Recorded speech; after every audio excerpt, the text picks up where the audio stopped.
Театр начинается с вешалки «Вифлеем» с бетонной стены КПП и пограничников, а праздник Рождества на Святой Земле с яркого и красочного шествия латинского патриарха Иерусалима.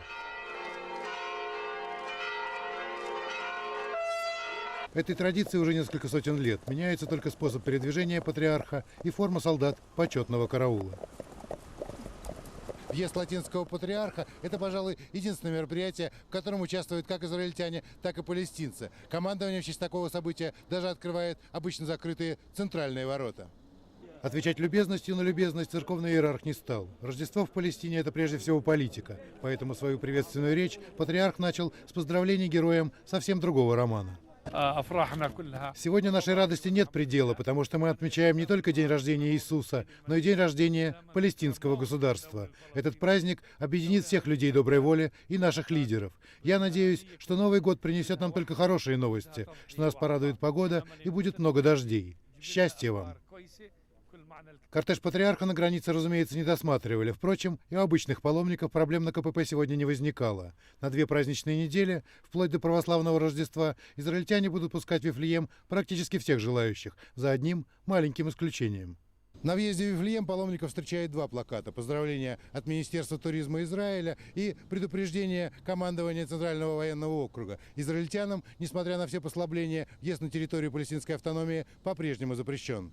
Парадокс заключается в том, что свободно пересекать границу не могут только сегодняшние хозяева Святой Земли, израильтяне и палестинцы. Жители Вифлеема в Иерусалим тоже не пускают. Некоторым приглашенным на церемонию гостям не помогли даже подписанные патриархом пропуска.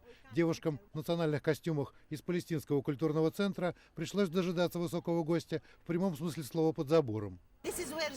Здесь место, где родился Иисус. Сегодня наш город намного важнее Иерусалима. Вифлеем в эти праздничные дни становится столицей всего христианского мира. И мы, его жители, очень счастливы. Сейчас мы пойдем на Ясельную площадь. Там-то уж нам никто не помешает увидеть патриарха. Но все же жаль, что нас не пустили в Иерусалим и не дали его встретить. До Ясельной площади Фуад Туаль добрался только во второй половине дня. На трибуне у церкви Рождества его встречали высокопоставленные чиновники палестинской администрации, и речь снова пошла про политику. Сегодня не только является днем рождения Христа, но тоже днем рождения Палестины, как независимое государство, как независимая страна. И мы надеемся, что в следующий год мы будем иметь настоящую свободу, и без оккупации, без поселения, и с большим миром. Несмотря на все усилия политиков, праздник все же удался. По городу прошел парад местных скаутов.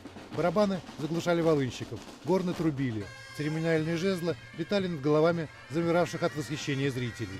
Вся эта безумная какофония говорила, кричала и пела о том, что ровно 2013 лет назад как раз здесь родился маленький мальчик, которому удалось искупить грехи человечества. И именно это событие отмечают сегодня во всем мире.